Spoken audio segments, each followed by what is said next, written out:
Praise the Lord. नया दिन नई उम्मीद में आप सभी का स्वागत है। आइए हम लेकर पढ़ेंगे भजन संगीता उसका 18वां अध्याय 8वां वचन। यहोवा की शरण लेनी मनुष्य पर भरोसा रखने से उत्तम है। तो परमेश्वर का वचन कहता है यहोवा की शरण लेनी मनुष्य पर भरोसा रखने से उत्तम है। तो ये भजन संगीता दाऊद ने लिखा है।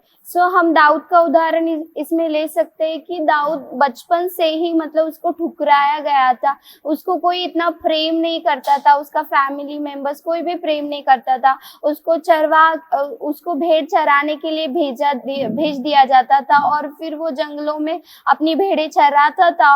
और उस समय में जब लोग उसको ठुकरा दिए थे, कोई उसको मतलब प्रेम नहीं करता था, कोई समझता नहीं था, उस स्थिति में वो परमेश्वर की शरण लेता था, परमेश्वर की आराधना करता था। और जब वो राजा भी हुआ, जब वो परमेश्वर की आराधना करने के कारण परमेश्वर ने उसको राजा बनाया। और जब राजा भी हुआ तो उसको कितने सारे उसके जीवन में परिस्थिति आया और युद्ध का सामना भी करना पड़ा। और एक ऐसा परिस्थिति आया कि वो अकेला पड़ गया, चारों तरफ से उसकी शत्रु उसके चारों ओर है।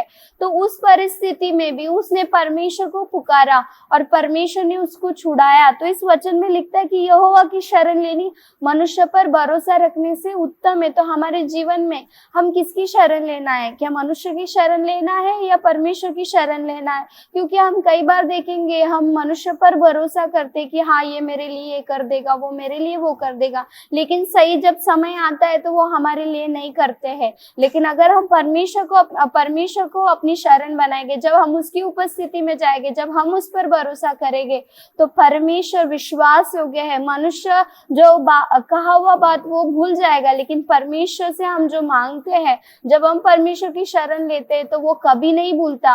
वो हमने मांगा वो हर एक जरूरतों को पूरा करता है। तो आइए हम इस प्रार्थना को ग्रहण करेंगे और हम मनुष्य की शरण न लेते हुए परमेश्वर की शरण लेंगे। मनुष्य पर विश्वास न करते हुए परमेश्वर पर शरण करेंगे तो परमेश्वर हमारे जीवन में बड़े बड़े कामों को करेगा। धन्यवाद परमेश्वर, इस वचन के लिए हम आपको धन्यवाद करते हैं राजा।